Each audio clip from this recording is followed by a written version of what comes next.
Hey guys, Nick from KN Tech here. Some of you guys have already seen my machine over here when I did the video about how to fix rattly fans. So today I'm going to be flushing out the water cooling loop. I'm going to be doing this by using a simple flush method, but I'm going to go a little further. I'm going to actually take some of the components out and give them a deep clean. The reason for this is I'm going to be putting a new coolant in it, which is a coloured coolant, which I'm going to hope to leave in for about a year. So I want to make sure it's really clean.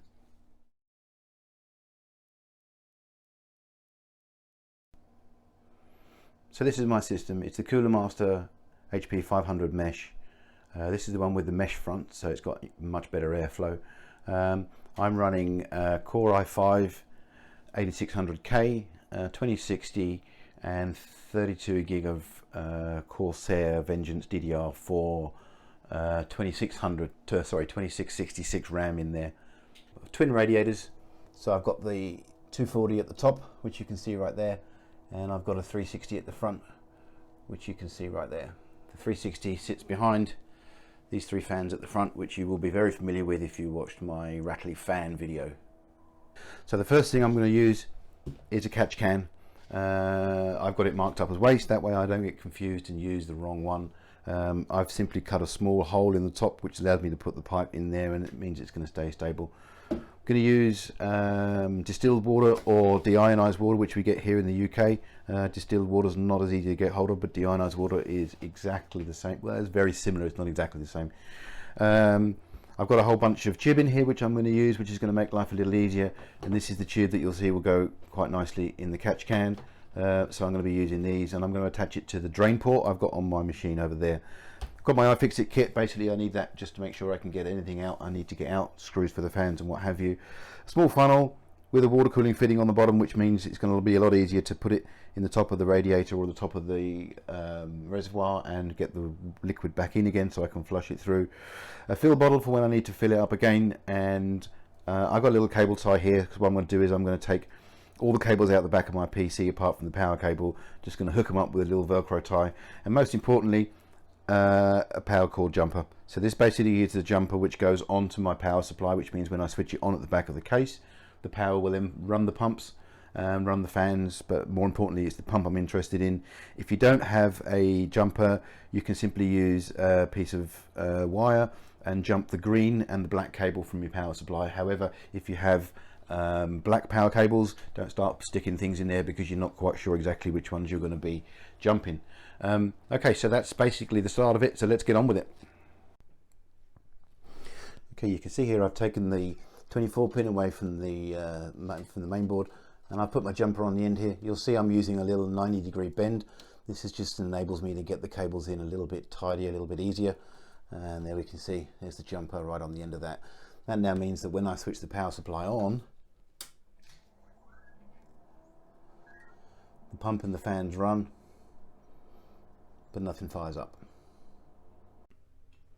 So the first thing I'm going to do is I'm going to take the top off, I'm going to take the front off, which allows me to get to the front radiators, the top radiators and the fans.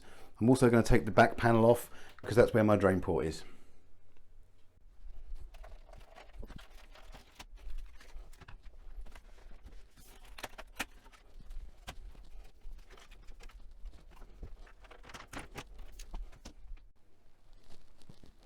So this is the back side of my case. So this is actually behind the motherboard. These are my SSDs right here. And if you look down here, you can see here's my drain valve. Now what I did was when I built this system, I made sure that I had this drain valve. I had it at the lowest point. So on the other side, you'll notice on the PSU shroud that there's a couple of pipes, a couple of hoses that go down through it and one comes back up. That's where I've got the D5 pump. And this is right off the bottom of the D5 pump. So I have a T-bar on there, and one comes here and the other one goes back up to the GPU. But it's really important, guys, make sure whenever you're building a loop, think about when you're going to take the liquid out of it, because it's much easier to do it then than it is to think about it when you've got it full of liquid. Make sure you put yourself a drain valve somewhere that's on the low end of the system, preferably the lowest point. Bottom of the pump or reservoir makes a great place. So what I'm going to do right now is I'm going to take the cap off the end of the ball valve. Shouldn't be any liquid in it, which you can see it's nice and clean and dry. I'm going to pop in my drain hose, which is just a standard piece of hose. Preferably use the same size that you're already using, and I'm going to pop that into my catch can, which I'm just going to set down on the floor. Now, in order to get to the top of my reservoir, I'm going to need to take out this 140 fan, which means I can actually get to the top of the reservoir, because the reason I need to get to the top of the reservoir is not just because I want to put the pipe in there with the funnel on it, but also if you don't actually open out anywhere to let the air in, you're not going to actually get any water out. Okay, you can see I've got the 140mm fan out at the top now. Now, in order to do so, I had to take my back panel off, which will show you some of the lack of cable management which I've done there, but I've got a back panel so it will hide it all away. So that means I can now get into the top of the reservoir, and from there I can actually add in the funnel with the tube, and I can also open up a port to let some water out, to let some air in, which is going to let the liquid out. So here, guys, you'll see what I mean. If I open this valve right here, nothing comes out. A tiny little trickle of liquid comes out, which as the air goes back up through the tube. But if I then go up to the top of the reservoir and crack this, and you'll see what happens down here.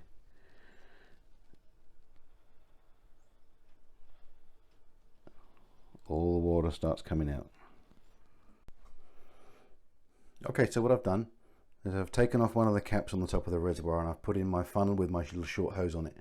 And what you would do now is, if you're just going to simply do a flush, you would open up the valve, the drain valve, and you would let the water run out, and you would fill this up, you would top this up with clean distilled water as you were flushing it through. Now, I would put a gallon, 4.5 litres if you're in Europe, or a gallon if you're from the US, through it to flush it through, and that would probably do you. And then if you want to refill it, you can just simply drain it and refill it.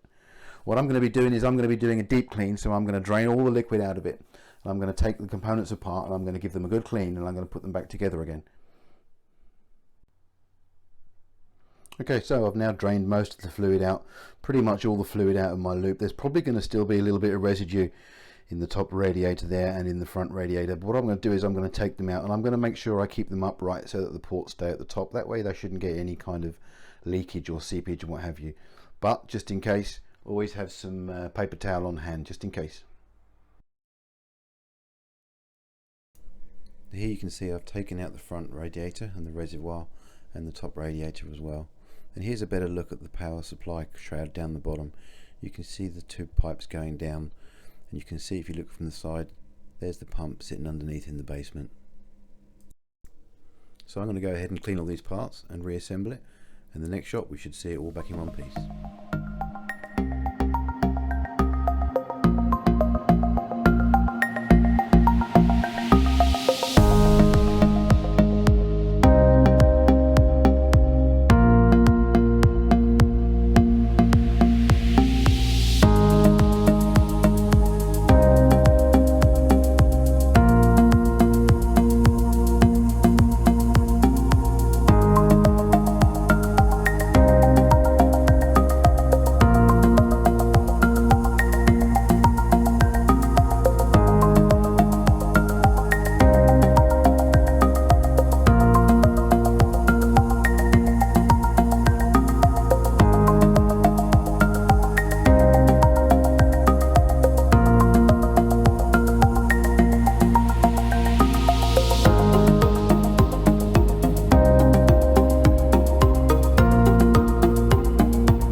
So that's complete. It's all full of liquid, and I've managed to go in and change the settings on the RGB fans to make those red as well.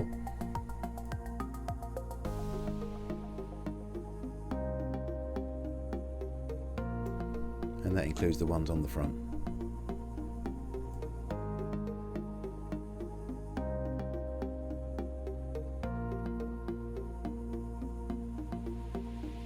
If you're interested in what the color is that I put in there, it's the EK Cryo Fuel Blood Red. I'll put a link in the video description down below, and I'll also include a link in the video description for the good old-fashioned iFixit toolkit. So there you have it, guys. That's how I flush out my loop. Obviously I went a little further than you guys probably need to go, because I wanted to take all my components apart and clean them thoroughly, because I was changing the color.